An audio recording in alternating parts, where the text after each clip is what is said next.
Obstacle को बनाया गया था और उसके ऊपर से ट्रक को कुछ इस तरीके से उड़ाया गया था। वैसे तो आपको लगता रहेगा शूट अल्लू अर्जुन ने किया होगा, लेकिन इस सीन को अल्लू अर्जुन ने शूट नहीं किया था। इसे एक डबल बॉडी के यूज से शूट किया गया था, जिन्होंने परफॉर्म किया था कुछ इस तरीके। ये होता है कि ये कुछ से पानियों में भेग रहा था, जिसकी शूटिंग पुष्पा को केबल लगा के कुछ इस तरीके से किया गया था। और इस सीन में जितने भी लाल चंदन की लकड़ियों को यूज किया गया था वो सारे के सारे नकली थे, या फिर हम ये भी बोल सकते थे कि ये थे ही नहीं। जहाँ पर इस लाल चंदन की लकड़ी को दिखाने के लिए कुछ डमी लकड़ियों को बनाया गया था और वाटरफॉल पे जितने भी लकड़ियां गिरे थे और इस लेयर के थ्रू गए थे वो सारे के सारे वीएफएक्स के हेल्प से बनाया गया था। और इसी के बाद आपने देखा रहेगा कि केसल जो कि पैसों का बैग लेकर बांध पे जाता है, इस वाले सीन में भी काफी हद तक वीएफएक्स यूज किया गया था। जहाँ पर आप देख सकते हो कि बांध थोड़ा छोटा सा है, लेकिन इसे कुछ सीजीआई के हेल्प से इस तरीके से दिखाया गया था। और इस बांध को बंद करने के बाद जो लकड़ियां यहाँ पर इकट्ठा हुई थी वो भी पूरा सीजीआई के हेल्प से बनाया गया था। लेकिन मूवी में जहाँ पर भी लकड़ियों को दिखाया गया था वो सारे के सारे एकदम रियल दिख रहे थे। ऐसा लग ही नहीं रहा था कि सीजीआई के हेल्प से इसे क्रिएट किया गया और मूवी में कुछ इस तरीके से दिखाया है। पर्सनली बोलो तो मुझे इसकी एडिटिंग काफी ज्यादा पसंद आई थी, क्योंकि कोई भी नहीं पकड़ सकता कि ये रियल है या फेक है। और जैसे कि मैंने आपको बताया था कि इसमें कुछ डमी लकड़ियों को भी यूज किया गया था, जिसे कार्डबोर्ड या फिर थर्माकोल के हेल्प से बनाया गया था। ये भी पूरी तरह रियल दिख रहा था और इसी लकड़ियों के कारण इन्हें एक बार असली पुलिस वालों ने भी रोका था। अल्लू अर्जुन ने इंटरव्यू में ये खुद बताया था कि सारे क्रिएटर पैकअप करके इस जंगल से निकल रहे थे, फिर उनको पुलिस वालों ने रोक लिया। और फिर इन्होंने ये भी बताया कि उनको काफी ज्यादा प्रूफ देना पड़ा पुलिस को, फिर जाके उन्होंने छोड़ा था। तो सोचिए जो पुलिस लाइव देखा है वो नहीं पहचान सका ये असली है नकली, तो हम फिल्म में देख रहे थे तो हमें कैसे पता चलेगा।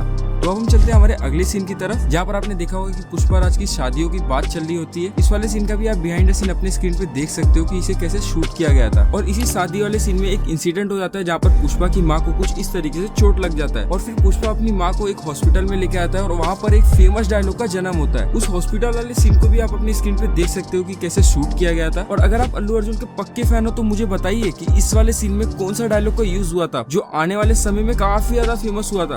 तो अब हम चलते हैं हमारे अगले सीन की तरफ, जहाँ पर पुष्पा वो इनके पास आते हैं। इस वाले सीन का बिहाइंड द सीन आप अपनी स्क्रीन पे देख सकते हो कि कैसे डायरेक्टर साहब इस सीन के बारे में अल्लू अर्जुन को समझा रहे हैं। इस वाले सीन में छोटा सा ही क्लाइमेक्स वाले सीन को इंक्लूड किया गया था, बट वो काफी ज्यादा कमाल का था। तो अब हम चलते हैं हमारे अगले सीन की तरफ, जहाँ पर कोंडा रेड्डी पुष्पा को जंगल में लेके जाता है मारने के लिए। जहाँ पर आपने देखा रहेगा कि पुष्पा जीप चलाकर कुछ इस तरीके से जंगल की तरफ कोंडा रेड्डी के साथ जाता है। लेकिन इस वाले सीन का बिहाइंड द सीन आप देखकर एकदम चौंक जाओगे, क्योंकि इस सीन में कोई भी जीप का यूज नहीं किया गया था। इस सीन में पूरी सीन को मर्ज कर दिया गया। भाई मैं शुरुआत से ही बोल रहा हूँ, इस फिल्म की एडिटिंग कमाल की करी गई है, जहाँ पर हमें ये भी नहीं पता चल रहा है कि चंदन की लकड़ियाँ रियल है या फेक, और उसी की जगह पे सारे व्हीकल वाले सीन पे भी नहीं पता चल रहा है कि वो रियल है या फेक है। तो अब हम चलते हैं हमारे अगले सीन